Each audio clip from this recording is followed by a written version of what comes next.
டாலரில் farm house நண்பர்கள் வணக்கம். இன்றைக்கி வந்து ஒரு முக்கியமான வீடியோ வந்து பார்க்க போகிறோங்க. என்ன அப்படின்னா, இங்கே பார்த்தீங்கன்னா தெரியும், கீழே ஒன்று வச்சுருக்கோம். என்ன அப்படின்னா, இது வந்து நீர் பூசணி, இது வந்து எலுமிச்சம்பழம். இதெல்லாம் வச்சு மந்திரிக்கிறான் அப்படின்லாம் நினச்சிடாதீங்க. ஏதோ வந்து இவர் ஏதோ மந்திரிக்க போகிறாரு, ஏதோ பொருளியத்தை காட்ட போகிறாருன்னு நினைக்காதீங்க. இது எதுக்கு அப்படின்னா, இந்த எலுமிச்சம்பழம் வந்து எங்கள் தோட்டத்தில் விளைய வைக்கிறேங்க.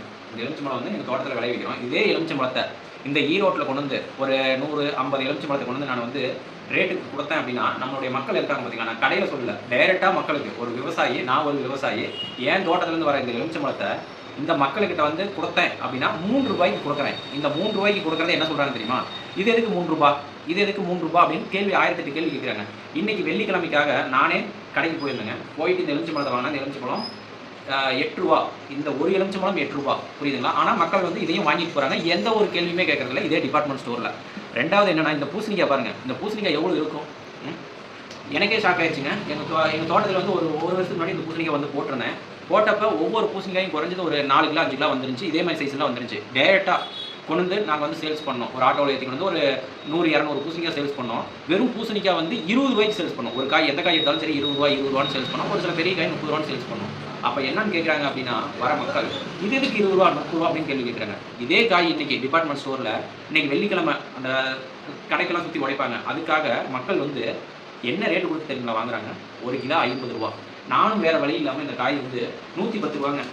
அந்த காய் டிபார்ட்மெண்ட் ஸ்டோரில் ரூ. 110 இந்த காயை நான் வாங்கிட்டு வரேன். இதை எங்கேயாவது வெளியில் சொல்ல முடியுமா? இதுதானே இன்றைக்கி உள்ள விவசாயிகளோட நிலைமை. ஏன்னா விவசாயிகள் வந்து டைரெக்டாக வந்து மக்களுக்கு வந்து ஒரு பொருளை கொடுத்தோம் அப்படின்னா மக்கள் வந்து அதை ஏளனமாக பார்க்குறாங்க.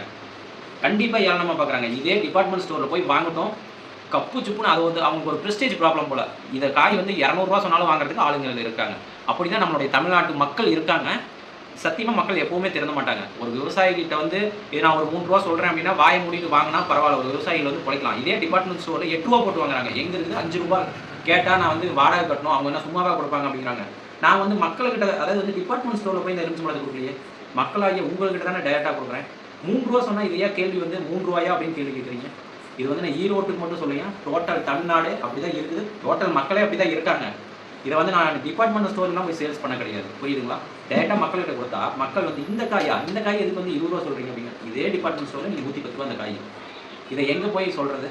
இதுதானே இன்றைய விவசாயிகளோட நிலைமை. விவசாயிகள் வந்து நேரடியாக ஒரு பொருளை கொடுத்தா மக்கள் சத்தியமாக அதை விரும்ப மாட்டாங்க. ஒரு டிபார்ட்மெண்ட் ஸ்டோர்லையோ ஒரு பெரிய சூப்பர் மார்க்கெட்லேயோ போய் வாங்கினா தான் அவங்களுக்கு கௌரவம். அப்போ தான் காலர் தூக்கி விட்டு போயிட்டு வாங்குறாங்க. எந்த வாயுமே பேசல. மிகப்பெரிய ஆளுங்க எல்லாருமே வெளியில் வந்து 1008 கேள்வி கேட்பாங்க. டிபார்ட்மெண்ட் ஸ்டோர் ஒரு கேள்வி கேட்க மாட்டாங்க. இதுதானே எங்களுடைய நிலைமை. வீடியோ பிடிச்சிருந்துச்சுன்னா வீடியோவை லைக் பண்ணுங்கள், கமெண்ட் பண்ணுங்கள், எல்லாத்துக்குமே முக்கியமாக ஷேர் பண்ணுங்கள்.